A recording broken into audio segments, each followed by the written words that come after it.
الحمد لله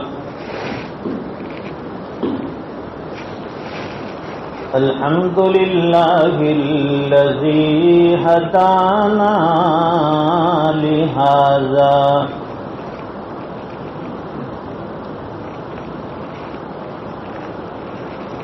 وما كنا لنهتدي لولا أن هدانا الله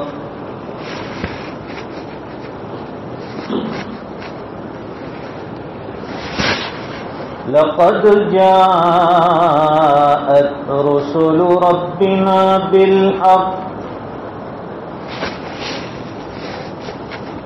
صلوات الله وسلام على سيدنا محمد المصطفى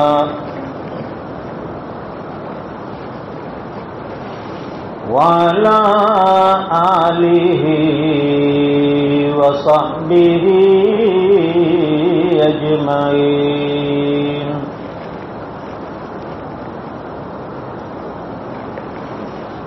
أما بعد فأعوذ بالله من الشيطان الرجيم.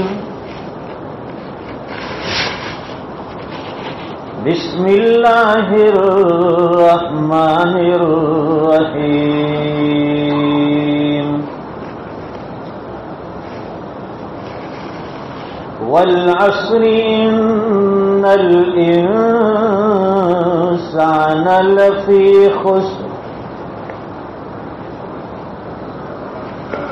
إلا الذين آمنوا وعملوا الصالحات وتواصوا بالحق وتواصوا بالصبر.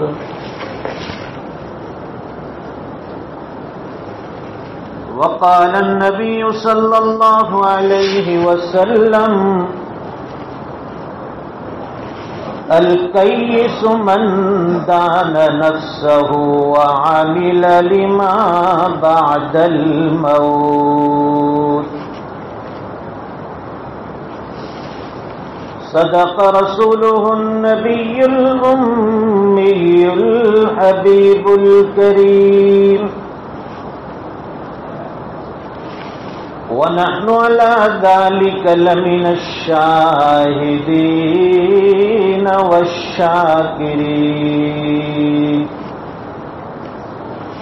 والحمد لله رب العالمين. بلغ العلا بكماله كشف الدجى بجماله حسنت جميع خصاله صلوا عليه وآله. اللهم صل على سيدنا ومولانا محمد وعلى آل سيدنا محمد وبارك وسلم. يا رب صل وسلم دائما أبدا على حبيبك خير الخلق كلهم.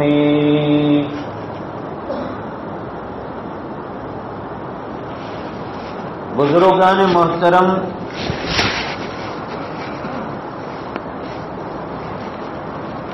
نوجوانان اسلام اور دینی بھائیوں،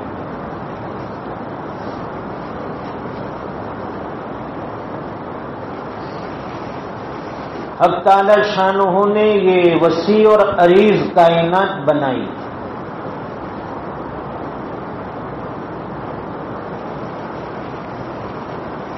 اور یہ کائنات کا بہت بڑا نظام صرف اور صرف ایک اللہ چلا رہے ہیں.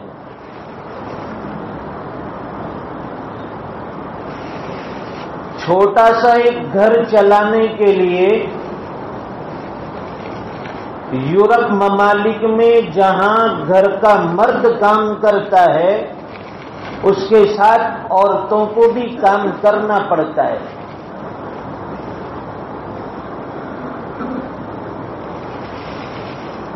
بھائی کیوں اتنی محنتیں ہو رہی ہے؟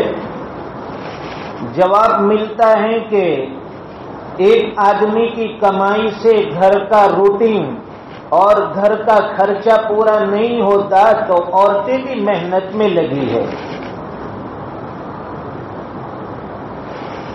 یہ اتنی بڑی دنیا اور اس دنیا میں اربوں خربوں کی تعداد میں بسنے والے انسان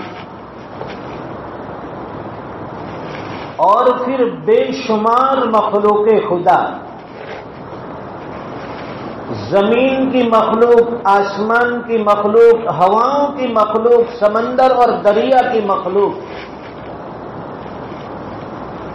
جنگلوں میں زندگی گزارنے والی مخلوق، یہ بے شمار مخلوق کا گزران اور ان کے کھلانے پلانے کا نظام کون انجام دے رہا ہے؟ جواب یہی ملے گا، ایک اللہ جو ہم سب کا خالق ہیں، ہم سب کا مالک ہیں، ہم سب کا رازق ہیں، جو اسے مانتا ہے اسے بھی وہ اللہ کھلاتا ہے، جو نہ مانتا ہے اسے بھی کھلاتا ہے،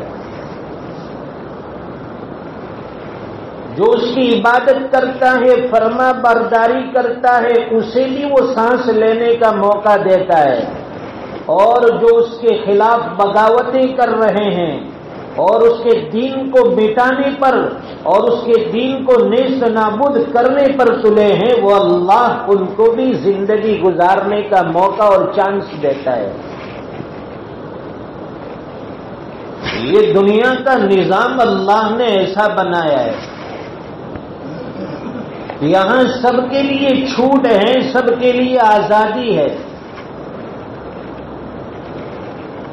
راستے اللہ نے بتلا دیے کہ یہ رائٹ ہینڈ والا راستہ، سیدھی طرف والا راستہ تمہیں منزل مقصود تک پہنچائے گا اور آخر میں جنت میں داخل کروائے گا، اور الٹی طرف والا راستہ اگر اس پر چلیں گے تو نتیجہ یہ ہوگا کہ جہنم کی آگ میں جلنا پڑے گا. یہ دنیا صرف رہنے کمانے کھانے پینے کی جگہ نہیں ہے، یہ تو انسان کی ضرورت میں سے ہے کہ وہ کماتا ہے، کھاتا ہے، پیتا ہے، لیکن ساتھ میں اسے ایک بہت بڑی ذمہ داری دی ہے اللہ نے. اور ایمان والے کا تو اس بات پر یقین ہے اور 100% یقین ہے کہ یہ دنیا کی زندگی عارضی ہے، چند روزہ ہے. جیسے اگر ہمیں پوچھا جائے کہ بھائی ہم میں سے ہر ایک یہ جانتا ہے کہ میں ماں کے پیٹ سے ہو کر دنیا میں آیا اور ماں کے پیٹ کے اندر بچہ گھومتا بھی ہے، کھیلتا بھی ہے، کھاتا بھی ہے، پیتا بھی ہے. اگر ہم میں سے کسی کو پوچھا جائے کہ ماں کے پیٹ میں جو تو 9 مہینے تک رہا ہے وہاں تجھے کچھ یاد ہے کہ تو کس طرح کھاتا تھا، پیتا تھا؟ کہے گا مجھے کچھ بھی یاد نہیں ہے، لیکن پھر بھی ہم مانتے ہیں کہ ہم وہاں کھانا کھاتے تھے، پیتے تھے. اسی طرح انسان یہاں دنیا سے آخرت میں جائے گا اور دنیا کی چیزوں کو وہ بھول جائے گا کہ وہاں میں نے کیسی زندگی گزاری ہے، لیکن اسے یقین ضرور ہوگا کہ دنیا سے ہو کر پھر میں آخرت میں آیا ہوں. وہاں کی ابدی زندگی، لامحدود زندگی، اس زندگی کا دار و مدار اس دنیا کی زندگی پر ہے. یہ دنیا اللہ تعالیٰ نے دار العمل بنائی، یہاں محنتیں کرنی پڑے گی، اور آخرت کو دار الجزا، بدلے کا دن، انعام کا دن۔ انسان کو ذمہ داری دی کہ دنیا میں آنے کے بعد اپنے خالق اور مالک کو یاد رکھے۔ قرآن کریم میں اللہ فرماتے ہیں وَمَا خَلَقْتُ الْجِنَّ وَالْإِنسَ إِلَّا لِيَعْبُدُونِ۔ اب تعالیٰ شانہ فرماتے ہیں کہ ہم نے انسان اور جنات کو اپنی عبادت کے لیے پیدا کیا، ہماری یاد کے لیے پیدا کیا۔ یہ قرآن کریم نے سبق دے دیا کہ دنیا میں تمہارے آنے کا مقصد کیا ہے۔ مقصد کو سامنے رکھ کر آدمی زندگی گزارے، وہ حقیقت میں کامیاب ہے۔ چھوٹے سے چھوٹا کاروبار ہو، بزنس ہو، لیکن آدمی کی نظر مقصد پر ہوتی ہے۔ اگر اس کے پیچھے محنت کروں گا تو اتنے عرصے کے بعد میں اتنی کامیابی حاصل کر لوں گا۔ اب آخرت میں جانا ہے، وہاں جنت ہے، اللہ نے بڑی جنت رکھی ہے، وہاں طرح طرح کی نعمتیں ہیں، وہ کوئی فری آف چارج نہیں۔ دنیا میں لاری کے اوپر ایک چائے کی پیالی 10 روپے میں ملتی ہے۔ اگر کہیں گے میرے پاس نہیں ہے 10 روپے، کوئی چائے نہیں پلائے گا۔ تو اتنی بڑی جنت کوئی اللہ فری میں دینے والے نہیں ہے، اس کے لیے اعمال چاہیے، اعمال کی پونجی چاہیے۔ یہ دنیا جو ہے قسمت سے ملتی ہے اور آخرت محنت سے ملتی ہے۔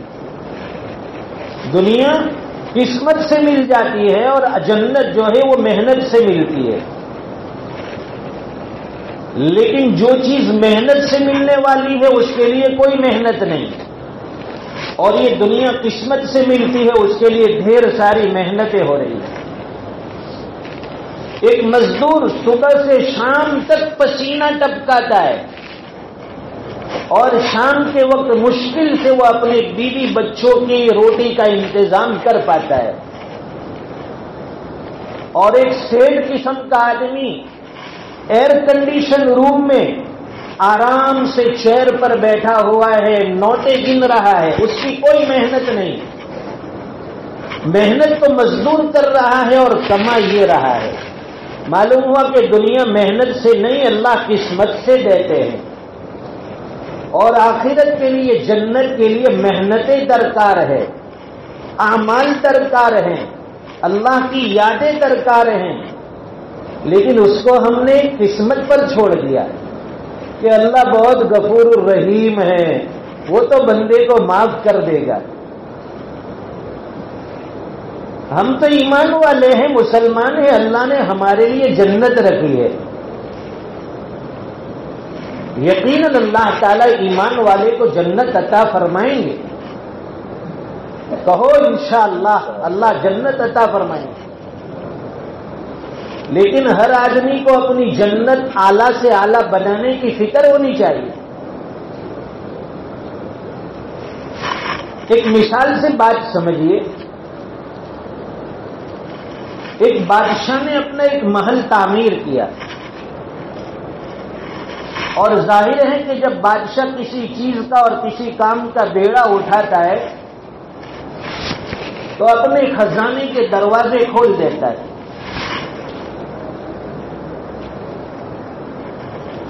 ہر چیز اس نے ڈھنگ سے بنائی۔ بھائی ڈائننگ روم ایسا ہونا چاہیے، ڈائننگ ہال، سٹنگ روم ایسا ہونا چاہیے، بیڈ روم ایسا ہو کہ اٹیچ ٹوائلٹ اور باتھ بھی ہو،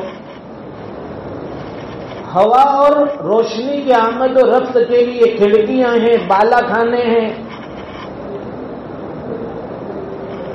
اس میں ہر طرح کی سہولتیں رکھی۔ جب وہ مکان تیار ہوا بادشاہ کا،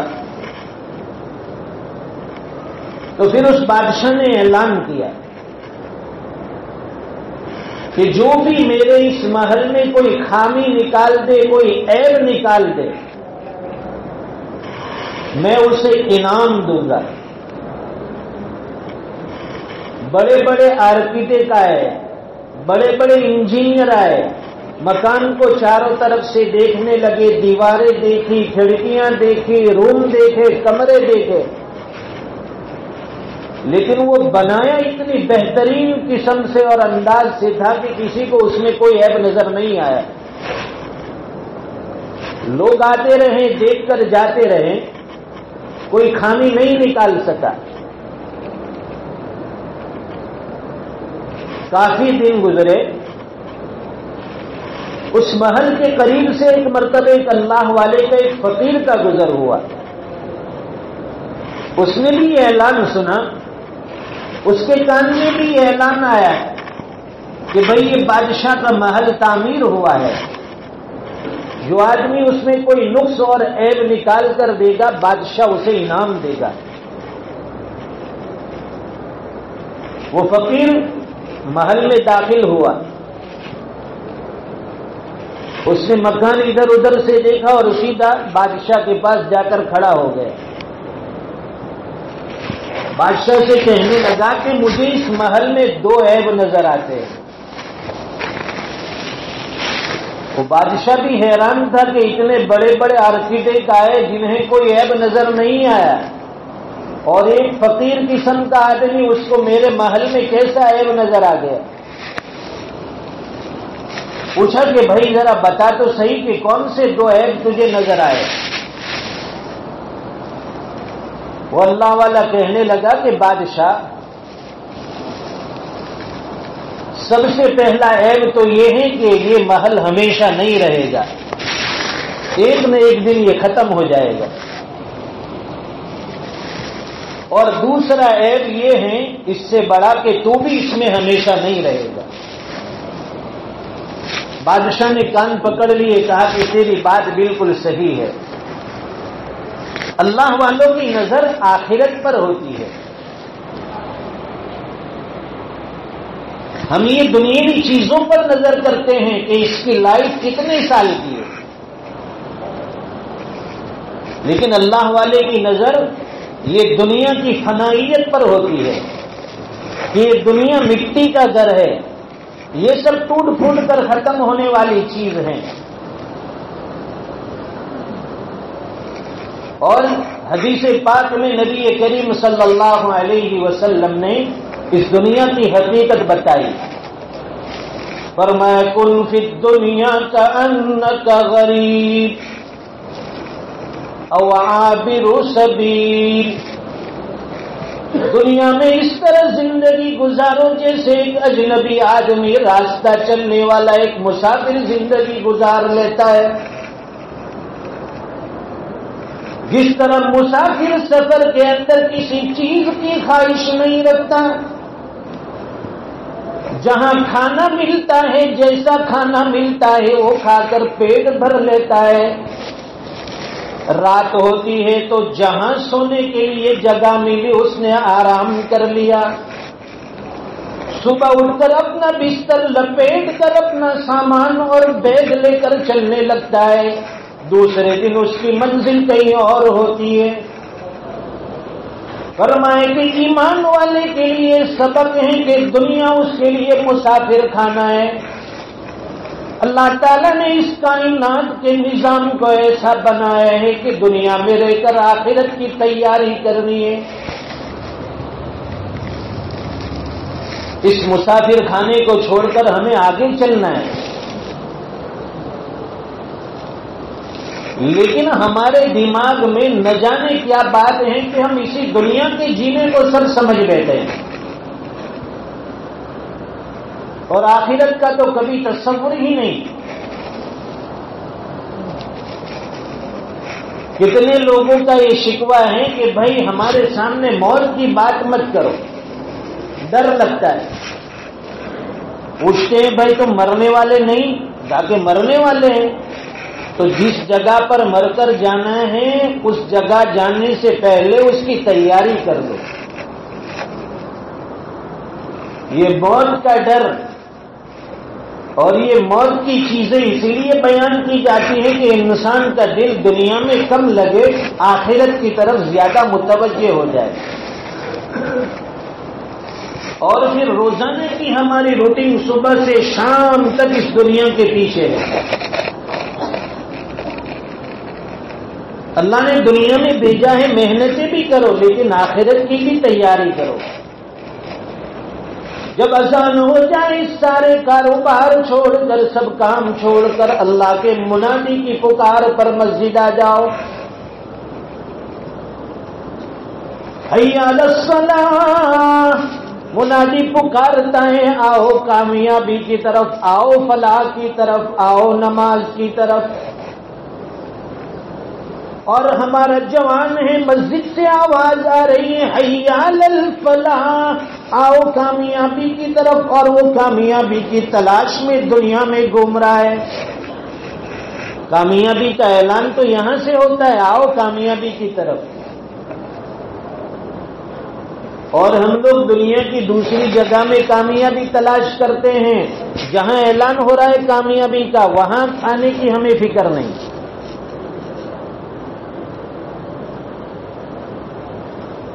حی علی الصلاۃ، حی علی الفلاح، یہ روزانہ 5 وقت مینارے سے آواز آتی ہے،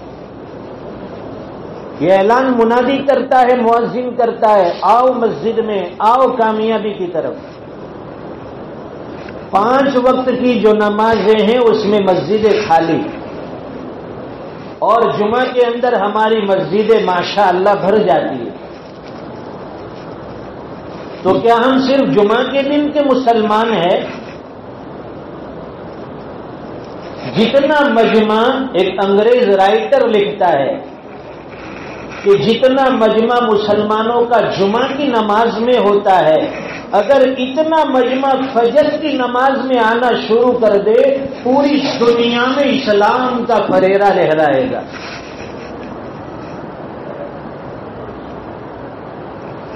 اور کامیابی کے لیے راتوں کو اٹھ کر مانگنا ہے۔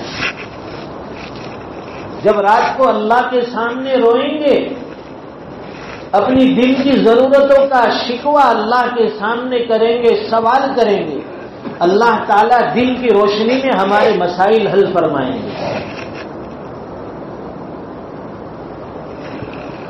اس لیے فرمایا عطار ہو کے رومی، راضی ہو یا غزالی، کچھ ہاتھ نہیں آتا بے آہ سحر گاہی۔ راتوں کو اللہ کے سامنے گڑ گڑائے بغیر کچھ ہاتھ نہیں آئے گا، راتوں کو اٹھ کر اللہ سے مانگنا پڑے گا۔ یہ دنیا کی چیزوں کو ہم نے سب سمجھ لیا۔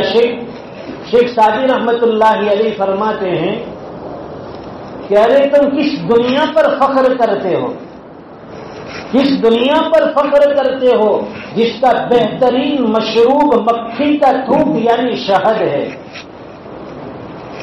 یہ شہد جو بنتا ہے یہ مکھی کا تھوک ہے، اور یہ دنیا کی بیشت چیز سب سے اچھا پینا سمجھا جاتا ہے۔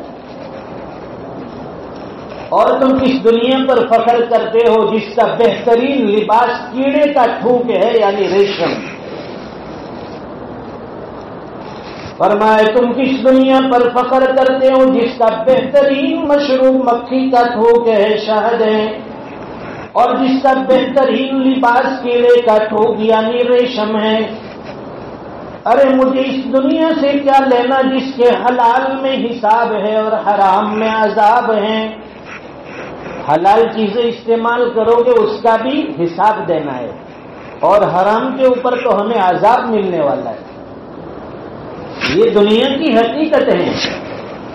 انسان کتنی بھی لمبی امیدیں باندھ لے، کتنا بھی کامیاب کاروبار کر لے، کتنا بھی عالیشان مکان بنا لے، لیکن یہ ساری چیزیں چھوڑ کر ہمیں اس دنیا سے خالی ہاتھ جانا ہے۔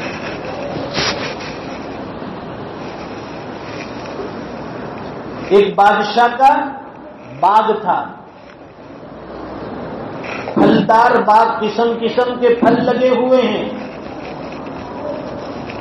اپنے وزیر کو بلایا اور وزیر سے بادشاہ نے کہا کہ یہ میرا پھلدار باغ ہے، اس میں بہترین قسم کے پھل لگے ہوئے ہیں، یہاں سے یہ ٹوکری اٹھاؤ اور اس باغ میں داخل ہو جاؤ۔ یہ باغ 3 حصے میں بنا ہوا ہے،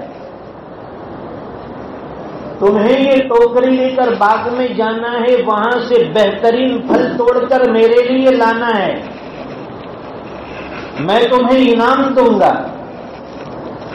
یہ باغ بھی میرا ہے، پھل بھی میرے ہیں اور انعام بھی میں تمہیں دوں گا۔ جب وہ وزیر جانے لگا تو بادشاہ نے کہا کہ ذرا ٹھہر جاؤ، میری ایک کنڈیشن ہے، ایک شرط ہے۔ پوچھا کہ وہ کون سی شرط ہے؟ بادشاہ نے کہا کہ میرا یہ باغ ہے جو 3 حصے میں بنا ہے، جب تم اس کے پہلے حصے میں انٹر ہوں گے تو اندر پھل ملیں گے، اس کے بعد دوسرے حصے میں داخل ہوں گے، اس کے بعد تیسرے حصے میں داخل ہوں گے، تو جب ایک حصے سے دوسرے حصے میں تم داخل ہوں گے تو وہاں دروازے کا فٹنگ ایسا کیا ہوا ہے کہ تم وہاں سے ریٹرن نہیں آ سکتے، آگے تو جا سکتے ہو لیکن واپس پیچھے نہیں آ سکتے، اس لیے ذرا سوچ سمجھ کر آگے جانا۔ وزیر کہنے لگا کہ یہ تو بڑی ایزی کنڈیشن ہے، بہت آسان شرط ہے۔ ٹھیک ہے، اس نے ٹوکری اٹھائی اور باغ میں داخل ہو گیا۔ جب وہ اندر داخل ہوا تو سامنے طرح طرح کے بڑے بڑے شاندار پھل لگے ہوئے ہیں۔ اس نے سوچا کہ میں پھل توڑ کر اپنی ٹوکری بھر لوں اور جا کر بادشاہ کے سامنے رکھ دوں، لیکن پھر خیال ہوا کہ ہو سکتا ہے کہ اس کے دوسرے حصے میں اس سے بھی اچھے پھل ہو، میں وہ پھل توڑ کر لے جاؤں گا تو مجھے انعام اور زیادہ ملے گا۔ یہ سوچ کر وہاں سے وہ دوسرے حصے میں داخل ہوا۔ جیسے ہی داخل ہوا تو اس حصے کا گیٹ بند ہو گیا، وہ باہر کی طرف کھلتا ہے، اندر کی طرف نہیں کھلتا۔ وہ دوسرے حصے میں داخل ہوا تو وہاں بھی بہت اچھے اچھے بڑے بڑے پھل لگے ہوئے ہیں۔ سوچنے لگا کہ اب یہاں سے پھل توڑ لیتا ہوں۔ پھر خیال آیا کہ یہاں سے اگر پھل توڑ لوں گا تو مجھے یہ وزن اٹھا کر، یہ بوجھ اٹھا کر اور آگے چلنا پڑے گا، اس لیے بہتر ہے کہ میں آخری حصے سے پھل توڑ لوں، مجھے زیادہ بوجھ اٹھانے کی ضرورت نہ پڑے، اور سیدھا جا کر میں بادشاہ کے سامنے وہ ٹوکری رکھ دوں گا۔ پہلے حصے سے وہ دوسرے حصے میں داخل ہوا اور دوسرے حصے سے اب وہ تیسرے حصے میں چلا گیا۔ جب وہ تیسرے حصے میں داخل ہوا، وہاں جا کر اس نے دیکھا کہ وہاں تو صرف جھاڑیاں ہیں، کانٹے ہیں، درختوں پر ایک بھی پھل لگا ہوا نہیں ہے۔ وہاں وہ سر پر ہاتھ دے کر کھڑا کھڑا رونے لگا کہ ہائے ہائے میری پھوٹی قسمت، میں نے پہلے حصے سے پھل نہیں توڑے، دوسرے حصے سے پھل نہیں توڑے، اب یہاں آ کر سوائے کانٹوں کے مجھے کچھ حاصل نہیں ہوگا، میری یہ ٹوکری خالی رہی، مجھے انعام بھی نہیں ملے گا۔ ہماری مثال بالکل اسی طرح ہے۔ اللہ تعالیٰ نے ہمیں جو زندگی عطا فرمائی، یہ زندگی کا ہر دن ہمارے لیے باغ کا ایک حصہ ہے۔ ہم اس میں نیکیوں کے پھل توڑ سکتے ہیں، اپنے نام اعمال کا بیگ بھر سکتے ہیں، نیکیوں سے وہ بیگ بھر کر اپنے رب کے سامنے جائیں گے، اللہ تعالیٰ انعامات سے نوازیں گے۔ لیکن ہم یہ سوچتے ہیں کہ آئندہ کل سے اعمال کریں گے، آئندہ کل سے نیکی کریں گے، کل کرتے کرتے کرتے کرتے انسان کی زندگی ختم ہو جاتی ہے۔ اس لیے سنت کبیرہ نے بڑی اچھی بات کہی، جو کال کرے وہ آج کر لے، جو آج کرے وہ ابھی کر لے، جب چڑین کھیتی چگ ڈالی پھر پچھتائے کیا ہوت ہے۔ انسان سوچتا ہے کہ کل سے میں نیکی شروع کر دوں گا، لیکن اس کی کبھی کل نہیں آتی۔ انسان کی زندگی کے 3 حصے ہیں، ایک اس کا بچپنے سے جوانی تک کا، وہ حصہ کھیل کود میں اور عیش و عیاشی میں گزر جاتا ہے، وہ دوستوں کے ساتھ گھومنا پھرنا، کھانا پینا، موج مستی میں وہ اپنے وقت کو گزار دیتا ہے۔ اور اس کی دوسری زندگی کا دوسرا حصہ ہے، وہ اس کی شادی سے لے کر بڑھاپے تک کا ہے۔ وہ یہ سمجھتا ہے کہ شادی کے بعد پھر میں نیکی کرنا شروع کر دوں گا، لیکن جیسے ہی شادی ہوتی ہے پھر اسے کمانے کی فکر ہے، بیوی بچوں کی فکر ہے، اس میں اس کا وقت گزر جاتا ہے۔ پھر سوچتا ہے کہ اب تو بڑھاپے میں کچھ نہیں کرنا ہے، مسجد کا کونا پکڑ کر صرف نیکیاں ہی کرنی ہے، اس وقت میں نیکیاں کما لوں گا۔ لیکن جیسے ہی بڑھاپا آتا ہے تو پھر یہ بیماری وہ بیماری، یہ ڈاکٹر وہ ڈاکٹر، آدمی کچھ نہیں کر سکتا اور دنیا سے چلا جاتا ہے۔ یہ زندگی کی ٹرین روزانہ دنیا میں ہزاروں کو اتار رہی ہے اور ہزاروں کو اپنے ساتھ لے کر جا رہی ہے۔ ہزاروں انسان دنیا میں روزانہ آ رہے ہیں اور ہزاروں ٹرین سے چڑھ کر دنیا سے جا رہے ہیں۔ یہ دنیا کی حقیقت ہے، خلاصہ ہے۔ حضرت تھانوی رحمت اللہ علیہ، حکیم الامت مجدد ملت، انہوں نے اپنے گھر کے دروازے پر یہ موت کے اشعار چسپا کر کے رکھے تھے، لگا کر رکھے تھے کہ جب بھی گھر میں آنا جانا ہو تو آتے جاتے وقت نظر ان اشعار کے اوپر رہے گی، اور یہ جو لکھی ہوئی تحریر ہے اس پر جب میری نظر رہے گی تو مجھے ہمیشہ اپنی آخرت یاد آئے گی۔ اس پر لکھا ہوا تھا، رہ کے دنیا میں بشر کو زیبا نہیں غفلت، موت کا دھیان بھی لازم ہے کہ ہر آن رہے، جو بھی بشر آتا ہے دنیا میں یہ کہتی ہے قضا، میں بھی پیچھے چلی آتی ہوں ذرا دھیان رہے۔ انسان آگے بڑھتا ہے، اس کی موت اس کے پیچھے پیچھے چلتی ہے۔ کب ہمارا بچپنا گزر جاتا ہے، یہ کب جوانی گزر جاتی ہے، کب بڑھاپا آ کر چلا جاتا ہے، انسان دنیا سے چلا جاتا ہے۔ یہ 60 سال کی زندگی، 70 سال کی زندگی اتنی اسپیڈ میں گزر جاتی ہے کہ ہمیں پتہ نہیں چلتا۔ جو 50-60 سال کا آدمی ہے اسے پوچھئے کہ بھائی تم نے بہت زندگی گزار لی، بہت جی لیا، وہ یہی جواب دے گا کہ ہمیں ابھی اپنا بچپنا برابر یاد ہے۔ ایسا لگتا ہے کہ یہ 50-60 سال 50 دن کی طرح گزر گئے۔ پوچھا جائے کہ آخرت کی کیا تیاری کی، کوئی نیک اعمال ہے تمہارے پاس توشے کے طور پر، کہے گا کہ زندگی ایسے ہی گزر گئی ہے، نیک اعمال کچھ بھی نہیں کیے ہیں، اب بھی موقع ہے، اب بھی سنبھلنے کا موقع ہے، اللہ تعالیٰ نے ہمیں چانس دیا ہے، موقع دیا ہے۔ یہ زندگی کا جو ایک ایک لمحہ، ایک ایک سانس چل رہا ہے، یہ اللہ کی دی ہوئی امانت ہے، اسے فضولیات میں مت گزارو، اسے بیکار مت سمجھو۔ ایک ایک منٹ قیمتی ہے، ایک ایک دن قیمتی ہے، ہو سکتا ہے کہ آئندہ کل اسے نصیب ہو یا نہ ہو۔ اس لیے صحابہ کرام جب نماز پڑھتے تھے پوچھتے تھے کہ کیسی نمازیں پڑھتے ہو؟ فرماتے تھے کہ ہم نماز اس طرح پڑھتے ہیں کہ ہماری دائیں طرف جنت ہے، بائیں طرف جہنم ہے، اور آگے جو سامنے بالکل موت سر پر کھڑی ہے۔ آدمی جب اس استحضار کے ساتھ نمازیں پڑھے گا، بتائیے اس کی نماز میں کتنا خشوع آئے گا، اس کی عبادتوں میں کتنا خشوع آئے گا۔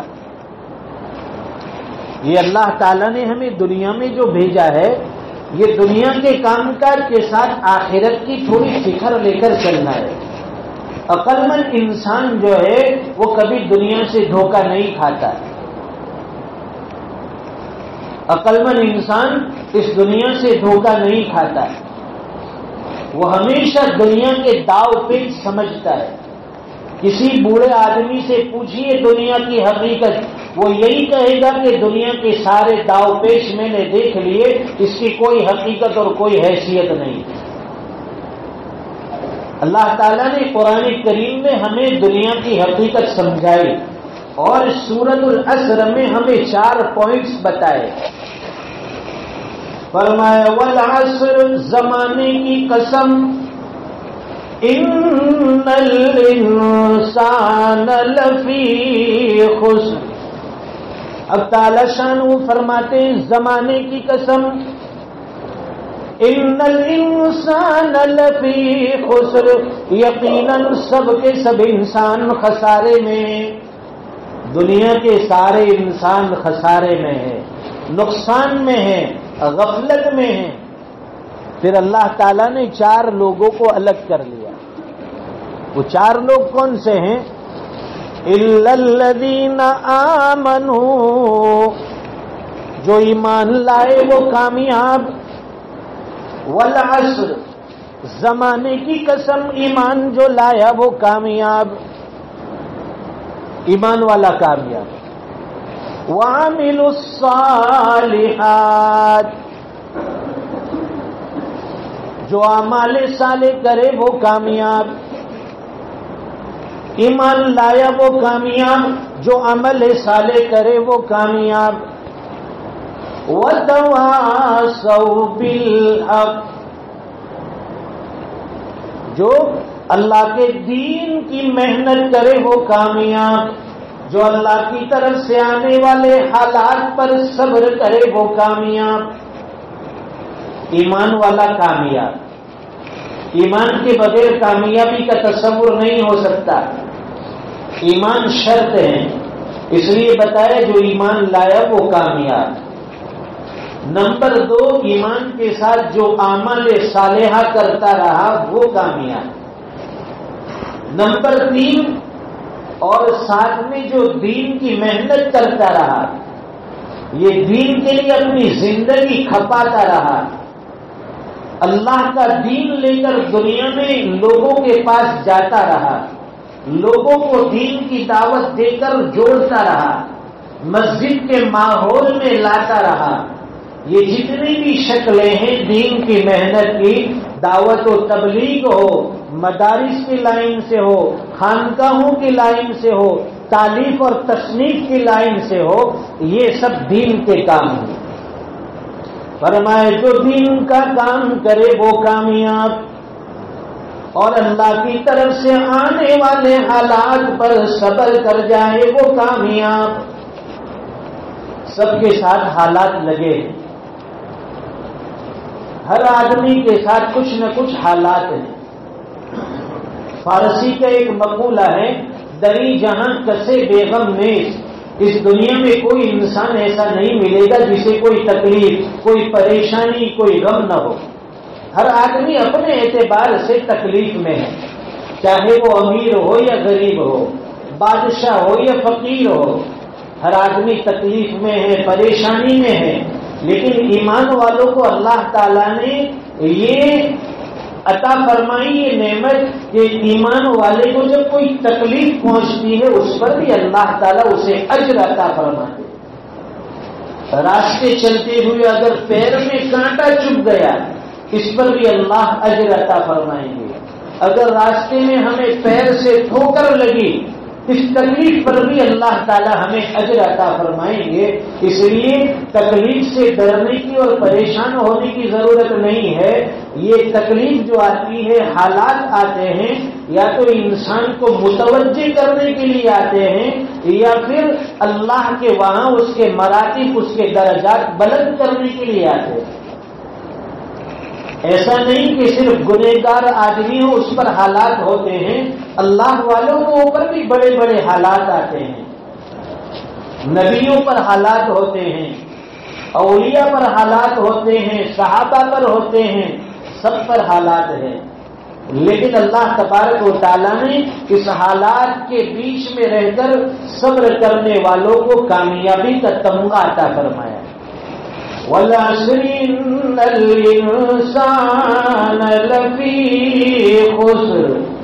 اب تعالیٰ شانہ فرماتے ہیں کہ قسم ہے زمانے کی، دنیا کے انسان خسارے میں، نقصان میں ہے، سوائے اس آدمی کے جو ایمان لایا وہ کامیاب ہے، اس آدمی کے جو عمل صالح کرے وہ کامیاب ہے، اس آدمی کے جو دین کی محنت کرتا ہے، دین کو اپنا اوڑھنا بچھونا بنا لیتا ہے وہ کامیاب ہے، اس آدمی کے جو اللہ کی طرف سے آنے والے حالات پر صبر کرتا ہے وہ کامیاب ہے. یہ 4 پوائنٹس ہمیں عطا فرمائے. الحمدللہ ایمان تو ہمارے پاس ہے. روزانہ جب صبح اٹھتے ہیں تو زبان پر کلمہ طیبہ ہونا چاہیے. جب رات کو سوتے ہیں تو زبان پر کلمہ طیبہ ہونا چاہیے. اس لیے کہ دنیا میں ہمارے ایمان کے لٹیرے بہت زیادہ ہو گئے. لوگ ہمارے ایمان کے، ہمارے کلمے کے دشمن ہے. کب ہم سے ہمارا ایمان چھین لے، کب ہم سے دین سے دور کر دے. اس لیے روزانہ صبح شام کلمہ طیبہ ہماری زبان پر ہو.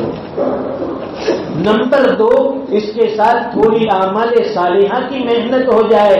5 وقت کی نمازیں ہو، مسجد وار جماعتیں ہو، اور ساتھ میں ذکر اللہ ہو، تلاوت قرآن ہو، اور اللہ کے راستے میں کچھ نہ کچھ اللہ کے بندوں کی ضرورتیں پوری ہو جائیں.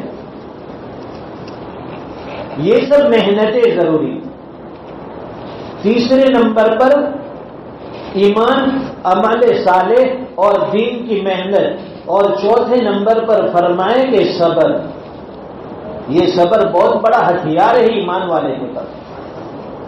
جب بھی کوئی حالات ہو، اس کا حل نہ نکلے، فوراً 2 رکعت صلاۃ الحاجت پڑھیے، اللہ کے سامنے دعائیں مانگیے، بہت جلد وہ حالات دور ہو جائیں گے. یہ ایمان والوں کے پاس ایک ہتھیار اللہ نے عطا فرمایا.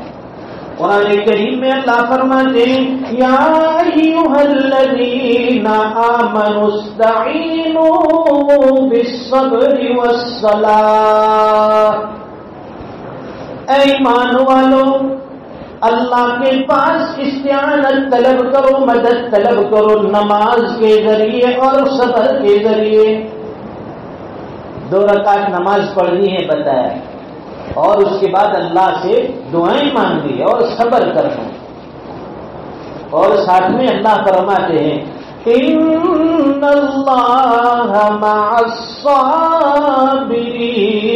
الصابرین. اب تعالی شانہ فرماتے ہیں کہ میں ہمیشہ صبر کرنے والوں کے ساتھ ہوں، میں اس کا کبھی ساتھ نہیں چھوڑتا. بیمار آدمی ہے، سمجھتا ہے کہ یہ بیماری مجھے کیوں لگی ہے، دوسرے لوگ چل پھر رہے ہیں، میں بستر علالت پر ہوں. اللہ فرماتے کہ ڈرنے کی ضرورت نہیں، وہ اعمال کر رہے ہیں، لیکن تجھے بغیر اعمال کے ہم اس کا اجر عطا فرمائیں گے. یہ اللہ کی طرف سے حالات ہیں، لیکن اس حالات پر ڈرنا نہیں ہے. اس حالات کا سولوشن اور اس کا حل اگر کہیں سے نکلے گا تو اللہ کے گھر سے نکلے گا. اپنی جبین اور پیشانی جب سجدے میں جائے گی، اللہ تعالیٰ اس پیشانی کو، اس سر کو اٹھا لیتے ہیں اور فرماتے کہ میرے بندے بتلا تجھے کیا پریشانی ہے، کیا تکلیف ہے، کیا حالات ہیں. میں تیرا رب ہوں، میں تیرا پروردگار ہوں، تیرے ہر دکھ درد کو میں دور کر دیتا ہوں. اگر اس بات کا یقین ہو جائے تو ہماری زبان پر کبھی شکوے شکایت کے کلمات نہیں آئیں گے۔ اللہ تعالی ہمیں سمجھنے کی توفیق عطا فرمائے، اللہ تعالی ہمارے ایمان کی حفاظت فرمائے، اعمال صالحہ کی ہمیں توفیق عطا فرمائے، دین کی محنت کے لیے اللہ تعالی ہمیں قبول فرمائے، اور جو حالات آئے ہیں یا آئندہ آنے والے ہیں اللہ تعالی ایسے حالات سے امت مسلمہ کی حفاظت فرمائے، اور جو حالات ہیں اللہ تعالی اس کو ہم سے دور فرما دے، اور صبر کی اللہ تعالی ہم سب کو توفیق عطا فرمائے۔ آج کی یہ حاضری اصل میں ہمارے یوسف چاچا جو کٹھور کے ہیں، یوسف بھائی منصور، انہوں نے ہمارے الطاف بھائی RTO کے ساتھ یہ پروگرام ترتیب دیا کہ جمعہ کے دن ہمارے کیم 4 رستہ کی رویل پارک سوسائٹی میں مسجد نور میں جمعہ سے پہلے دین کی نسبت سے کچھ بات ہو جائے۔ ان حضرات کے حکم پر یہاں حاضر ہوا، اللہ تعالی ہماری اس حاضری کو قبول فرمائے، جو بات کہی گئی سنی گئی اللہ تعالی ہمیں اس پر عمل کا داعی اور جذبہ عطا فرمائے، ہماری زندگی اللہ تعالی ہمیشہ اخیر تک موت تک دین پر گامزن فرمائے، دین کی محنت کرتے کرتے دنیا سے جانا نصیب فرمائے۔ وآخر دعوانا الحمدللہ رب العالمین۔ جن حضرات کی سنتیں ہیں وہ سنت باقی ہے وہ پڑھ لیں۔